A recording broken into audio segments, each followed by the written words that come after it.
किसान साथियों नमस्कार। मैं आपका Rakesh Kumar the farming point YouTube channel में आपका स्वागत करता हूं। आशा है कि आप सब स्वस्थ होंगे, सुखी होंगे और मस्त होंगे। आज हम बात करेंगे एक ऐसी फसल की जो कम पानी में, कम लागत में और बेहतरीन मुनाफा देती है। इसमें हम बात करेंगे ज्वार की खेती की। ज्वार जिसे कि हम एक अनाज वाली और एक चारे वाली फसल भी कह सकते हैं। यह सूखा सहन करने वाली फसल होती है। इसमें कम बारिश में भी अच्छी पैदावार होती है। तो किसान साथियों, ज्वार में फाइबर, प्रोटीन और आयरन का भरपूर मात्रा होती है। इंसानों और पशुओं दोनों के लिए फायदेमंद होती है। तो बुआई का समय, तो किसान साथियों ज्वार की बुआई के लिए साल में 2 समय होते हैं।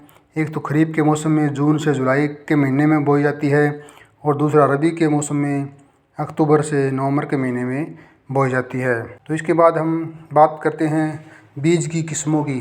तो बीज की किस्म हम ज़्यादातर बात करेंगे KSV 15 अनाज और चारा दोनों के लिए बहुत ही उपयोगी है और KSH 14 हाइब्रिड किस्म की अच्छी क्वालिटी की ज्वार है और एक MP चेरी नाम की जो हरा चारा देने वाली किस्म है। और इसके अलावा हर एरिया में, हर वैरायटी में, हर फील्ड में अच्छी अच्छी क्वालिटियाँ हैं। अपने एरिया के हिसाब से अच्छी क्वालिटी देखकर ही बिजाई करना है। तो उसके बाद बात आती है बुआई की विधि और बीज की दर, यानी कि बीज कितना डालना है उसके ऊपर बात आती है। तो 1 एकड़ यानी कि 1 किले के खेत में ज्वार के लिए हम बीज कम से कम 4 से 6 किलो बीज ज़रूर लें। और जो बिजाई करते हैं उसमें हम लाइन टू लाइन यानी कि कतार से कतार कम से कम 40 सेंटीमीटर का गैप बहुत ही ज़रूरी होना चाहिए। तो फिर इसके बाद फिर हम बात करेंगे ज्वार में सिंचाई करने के बारे में। सिंचाई का जो पहला जो सिंचाई होती है ज्वार में वो कम से कम 15 दिन के बाद होनी चाहिए। और दूसरी सिंचाई थोड़ा सा जो ज्वार थोड़ा फूल या जैसा भी मान लें कुदरती हिसाब से पौधा फूल बनाता है उस समय होनी चाहिए, यानी कि कुछ ग्रोथ होने के बाद। और तीसरी सिंचाई दाना की अवस्था में होनी चाहिए। तो इसके बाद फिर खाद और उर्वरक, इनके बारे में हम बात करेंगे। तो प्रति एकड़ में हम गोबर की खाद तो मान के चलो 8 से 10 ट्रॉली प्रति एकड़ में डालना बहुत ही ज़रूरी है, जिससे कि ज़मीन की उर्वरक शक्ति काफ़ी अच्छी हो जाती है और ज्वार जो खेती है वो अच्छी बनेगी। और इसके बाद बात करेंगे यूरिया की। यूरिया 40 किलो यूरिया यानी कि 1 कट्टा जो 50 किलो में था वो 1 बैग, और DAP 25 किलो और पोटास 20 किलो हम डाल सकते हैं।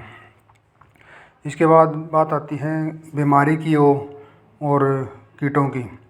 तो इसमें मुख्य बीमारी आती है रेड रोट, डाउनी मिल्ड्यू, तना छेदक कीट। तो जैविक कीटनाशक या नीम का तेल भी इनके लिए हम छिड़क सकते हैं। जैविक में काफ़ी दवाइयाँ हैं वो डाल सकते हैं इन रोगों की रोकथाम के लिए। जिस किसान ने ज्वार बीज के लिए लगाई है उनके लिए कटाई का भी मैं बताता चलूँ। ज्वार की फसल 100 से 120 दिन में तैयार हो जाती है जो बीज के लिए लगाई जाती है। तो उसमें उत्पादन की जो बात करें तो 10 से 12 क्विंटल प्रति एकड़ ज्वार तैयार हो जाती है जो कि बिक्री के लिए तैयार होती है। और हरे चारे के रूप में कम से कम 250 से 300 क्विंटल प्रति एकड़ चारा तैयार हो जाता है। बात आती है बाज़ार के जो मूल्य भाव पर।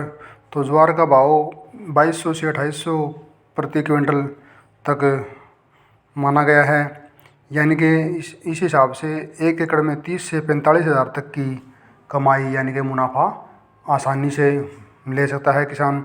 तो कम समय में अच्छा मुनाफे वाली ये बहुत ही अच्छी फसल है। तो आप इसको लगाकर एक अच्छा मुनाफा ले सकते हैं और भी कम समय में।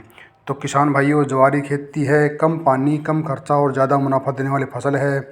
वीडियो पसंद आया है तो लाइक और शेयर ज़रूर करें और ऐसी ही वीडियो के लिए the farming point YouTube channel को सब्सक्राइब करना न भूलें।